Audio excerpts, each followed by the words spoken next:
नमस्कार दोस्तों, आज से हम लोग जो आगामी यूपी ट्रिपल एससी के द्वारा आयोजित पेड परीक्षा है उसके लिए करंट अफेयर की सीरीज़ लेके आ रहे हैं। इसमें उन्हीं करंट अफेयर्स को किया जाएगा जो हमारे परीक्षा के लिए अति महत्वपूर्ण है। तो इसी संदर्भ में जो भी सबसे ज़्यादा इस साल चर्चा में रहा है वो है असम का सर्वोच्च नागरिक सम्मान। इस सर्वोच्च नागरिक सम्मान में 3 तरह के सम्मान दिए जाते हैं। पहला होता है असम वैभव सम्मान, और दूसरा होता है असम सौरभ सम्मान, तीसरा होता है असम गौरव सम्मान। इस बार इन सब में सबसे ज़्यादा जो महत्वपूर्ण रहा है वो रहा है असम वैभव, क्योंकि ये असम वैभव इस बार में डॉक्टर तपन शौकिया को मिला है। डॉक्टर तपन शौकिया वो हैं जो असम में कैंसर के इलाज के लिए अपना सर्वश्रेष्ठ योगदान दिया है, जिसके तहत असम वैभव में 5 लाख रुपए तक का इनाम दिया जाता है। जबकि असम सौरव का पुरस्कार इस बार कृष्ण राय को मिला है, जिसमें उनको 4 लाख का इनाम मिला है, तथा अंतिम है असम गौरव पुरस्कार, जिसमें 3 लाख का इनाम दिया जाता है, जो कि इस बार धुकी माला को मिला है।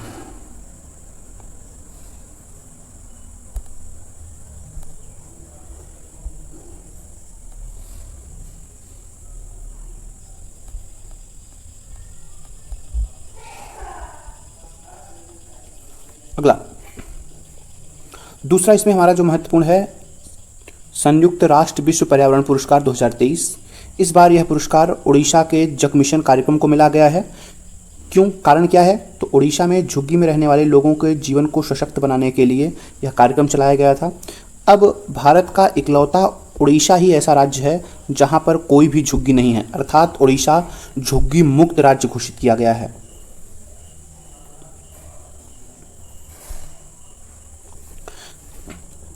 अगले इसी टर्म में हम लोग बात करेंगे प्रवासी भारतीय दिवस की। प्रवासी भारतीय दिवस मनाया जाता है हमारा 9 जनवरी 1915 से। इसी दिन महात्मा गांधी दक्षिण अफ्रीका से भारत आए थे, तो उन्हीं के आगमन की स्मृति में ये दिवस मनाया जाता है। 16वां प्रवासी भारतीय दिवस 2021 में मनाया गया है, लेकिन कोविड के कारण यह वर्चुअल मोड में मनाया गया है। इस साल का प्रवासी भारतीय दिवस 8 से 10 जनवरी 2023 को मनाया गया है। यह भारत का 17वां प्रवासी भारतीय दिवस है, जिसका आयोजन एमपी इंदौर में हुआ है। और इस साल का जो प्रवासी भारतीय दिवस का थीम है वो है प्रवासी अमृतकाल, भारत की प्रगति के लिए प्रमुख दावेदार। इंदौर इस एक कारण की वजह से और हाईलाइट है क्योंकि यह विश्व का क्या है, भारत का सबसे स्वच्छ शहरों में से एक है। अगले में हम बात करेंगे गोल्डन ग्लोब्स अवार्ड 2023 की। तो गोल्डन ग्लोब्स अवार्ड 2023 का आयोजन अमेरिका में हुआ है, अमेरिका के कैलिफोर्निया के बेवरली हिल्स पर 10 जनवरी 2023 को। इसमें गोल्डन ग्लोब्स पुरस्कार जीतने वाली पहली भारतीय फिल्म बनी है आरआरआर को यह जो पुरस्कार मिला है वो मिला है आरआरआर मूवी के लिए, नाटू नाटू नाटू सॉन्ग के लिए। और इसमें इसके जो नाटू नाटू सॉन्ग में हैं उसके जो लेखक हैं वो हैं राहुल सिपलीगंज और काल भैरव, ये इसमें इम्पोर्टेंट है। और जबकि जो इसके आरआरआर मूवी के डायरेक्टर हैं वो हैं एसएस राजामौली।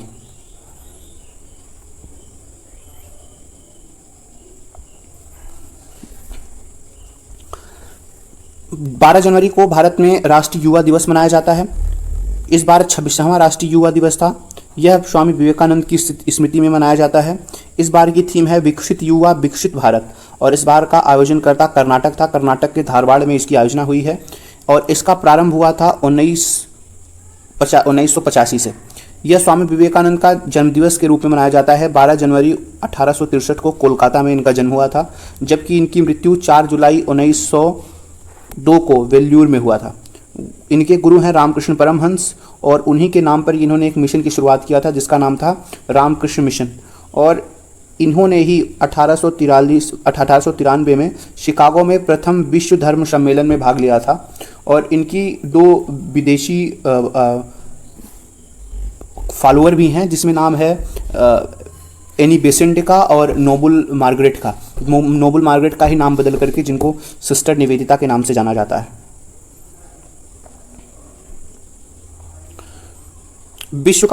भारत में विश्व का सबसे बड़ा लंबा क्रूज शुरू किया गया है, जिस एमवी गंगा विलास के द्वारा। यह एक नदी क्रूज है जिसके थ्रू पर्यटन कराया जाएगा पानी के जहाज के द्वारा। और यह शुरुआत हुआ है 13 जनवरी 2023 को। वाराणसी से लेकर के डिब्रूगढ़ तक जाएगा, असम के डिब्रूगढ़ तक। टोटल इसमें 50 पर्यटक स्थल को टारगेट किया गया है जहां पे जाया जाएगा। इसके तहत कुल 3200 किलोमीटर की यात्रा की जाएगी और यह यात्रा कुल 51 दिन में ख़त्म की जाएगी। यह MV गंगा विलास 5 राज्यों से होकर के जा रही है। यह जहाज उत्तर प्रदेश, बिहार, झारखंड, पश्चिम बंगाल और असम, यह कुल 27 नदियों से गुजरेगी भारत और बांग्लादेश के। यह प्रारंभ हो रही है गंगा नदी से और अंत में यह वो करेगी ब्रह्मपुत्र नदी में। इस बार पोंगल पर्व 14 जनवरी से 15 जनवरी के बीच मनाया गया है तमिलनाडु में। यह तमिलों का एक प्रमुख त्यौहार है। इसमें आराधना और पूजा होता है, धूप, वर्षा और खेतीहर मवेशियों के लिए कराया जाता है और यह 4 दिन यह पर्व अलग अलग नाम से, यह पूरा 4 दिन तक चलता है।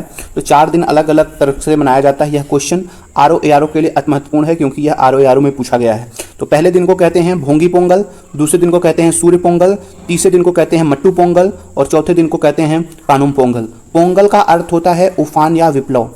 और इसके अलावा तमिलनाडु में कुछ और, जो तमिलनाडु का डांस है वो है भरतनाट्यम और तमिलनाडु के कुछ महत्वपूर्ण नृत्य हैं जिसमें है कुश्मणी, करगट्टम, कुंभी, कोलट्टम और नोदी नाटकम। यह उसके कुछ महत्वपूर्ण जो नृत्य हैं वो भी, इनकी भी आयोजना कराई जाती है उसमें। असम का जो वो है बिहू। तो असम का राज्य पर्व के रूप में मनाया जाता है। ये बिहू का आयोजन तब होता है जब किसी फसल की बुआई होता है या कटाई के समय होता है। बिहू का अर्थ या मूल नाम है विशु।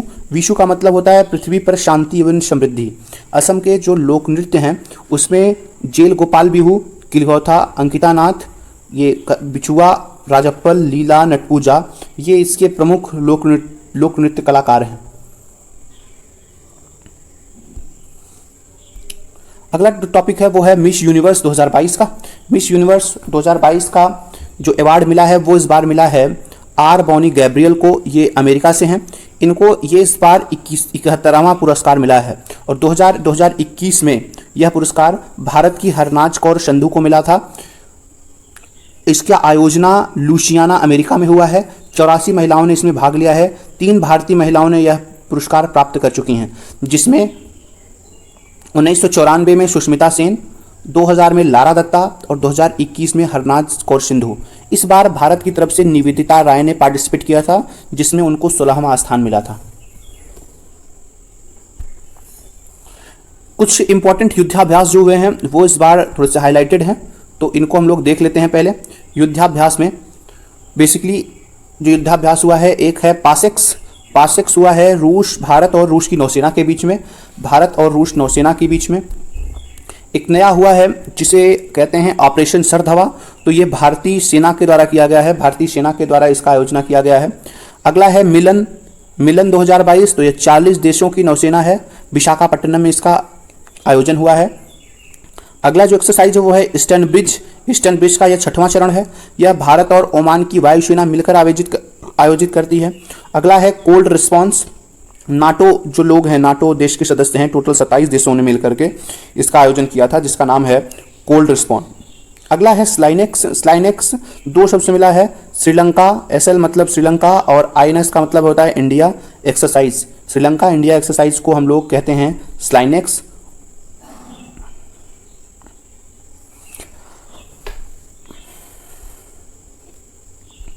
इसी क्रम में प्रधानमंत्री राष्ट्रीय बाल पुरस्कार 2023 का भी अनाउंसमेंट हुआ है, जिसमें 5 वर्ष से लेकर के 18 साल के आयु वर्ग के बच्चों को दिया जाता है। यह अवार्ड कुल 6 श्रेणियों में दिया जाता है: कला, संस्कृति, बहादुरी, नवाचार, शिक्षा, सामाजिक सेवा, जेल। इन क्षेत्रों में विशेष योगदान देने वाले बच्चों को यह अवार्ड दिया जाता है, प्रधानमंत्री राष्ट्रीय बाल पुरस्कार।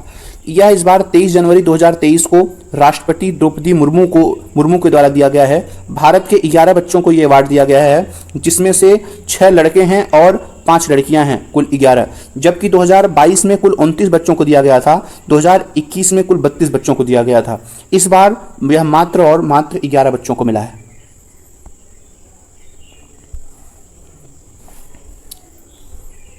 राष्ट्रीय मतदाता दिवस, जिसका आयोजना होता है 25 जनवरी को। इस बार की जो थीम है वो है वोटिंग बेमिसाल है मैं वोट देता हूँ। वोटिंग बेमिसाल है मैं वोट देता हूँ। यह इस बार का ये इसकी आयोजना 2011 से कराई जा रही है। यह 13वां राष्ट्रीय मतदाता दिवस है, जिसमें मतदाता मीन्स जिनकी आयु 18 वर्ष हो गई है। हालांकि यह पहले 1889 से पहले 21 वर्ष था, लेकिन 1889 में 61वें संविधान संशोधन के द्वारा वोट देने की आयु को घटा करके 18 वर्ष कर दिया गया था। निर्वाचन आयोग, जिसका वर्णन आर्टिकल 324 में है, इसका हेडक्वार्टर नई दिल्ली में है और अभी भारत के मुख्य चुनाव आयुक्त हैं राजीव कुमार।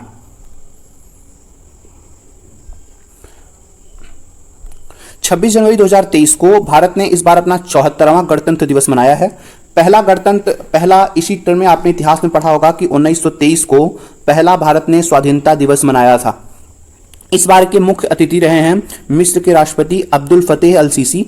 इस बार जो सर्वश्रेष्ठ झांकी मिली है वो 3 झांकियों को मिला है। वो पहला पुरस्कार मिला है उत्तराखंड को, दूसरा मिला है महाराष्ट्र को, तीसरा पुरस्कार मिला है अयोध्या के यूपी दीपोत्सव को। जबकि जो 73वां गणतंत्र दिवस था उसमें उत्तर प्रदेश को सर्वश्रेष्ठ झांकी का दर्जा दिया गया था। पद्म पुरस्कार 2023, इसमें इस बार यह अवार्ड कुल 106 लोगों को दिया गया है। कुल यह पुरस्कार इस बार कुल 106 लोगों को दिया गया है। 106 लोगों में 6 लोग को पद्म विभूषण अवार्ड दिया गया है, जबकि 9 लोगों को पद्म भूषण दिया गया है, 91 लोग को पद्मश्री दिया गया है। इसी पद्मश्री में एक बड़ा नाम है बिहार के जो सुपर 30 के संचालक हैं आनंद कुमार, उनको भी पद्मश्री मिला है और रवीना टंडन जी को भी इस बार पद्मश्री मिला है। जबकि जो पद्म विभूषण मिला है श्री बालकृष्ण जोशी जी को, मुलायम सिंह यादव को, श्री SM कृष्णा को मिला है, दिलीप महालोबिश को मिला है, निवास वर्धन को मिला है और जाकिर हुसैन साहब को इस बार यह पुरस्कार क्रमशः दिए गए हैं। ICC पुरस्कार 2022 का पुरस्कार ये दिया जाता है क्रिकेटर्स को। Men's test cricketer of the year इस बार चुने गए हैं बेन स्टोक्स को चुना गया है men's test cricketer of the year. जबकि ODI cricketer of the year में बाबर आजम का नाम है, बाबर आजम, जो कि पाकिस्तान के क्रिकेट टीम के कप्तान हैं।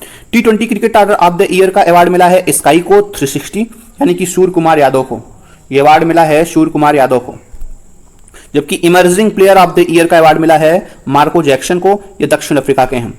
Sir Garfield Roberts trophy Babar Azam को मिला है, जो कि पाकिस्तान क्रिकेट टीम के कप्तान हैं।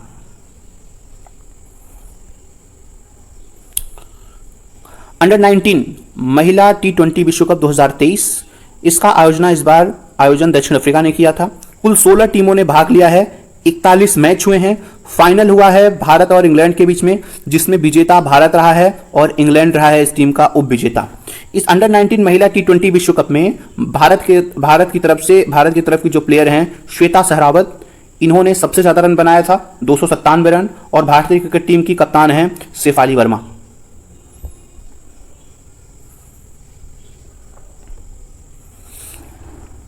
पुरुष हॉकी विश्व कप 2023 ये 15वां संस्करण है, जिसका आयोजन भुवनेश्वर में किया गया है, राउरकेला में, ओडिशा में। स्टेडियम का नाम है कलिंगा स्टेडियम या बिरसा मुंडा स्टेडियम। इस पुरुष हॉकी विश्व कप के 15वें संस्करण की विजेता टीम रही है जर्मनी, जबकि उप विजेता के रूप में बेल्जियम को स्थान प्राप्त हुआ है। भारत का इसमें 9वां स्थान प्राप्त हुआ है। इस पुरुष हॉकी विश्व कप का जो शुभंकर है वो रहा है ओली, यह ओडिशा का कछुआ है, जिसका इस बार इसको शुभंकर बनाया गया था। इसमें कुल 16 टीमों ने भाग लिया है और कुल 44 मैच का आयोजन हुआ है।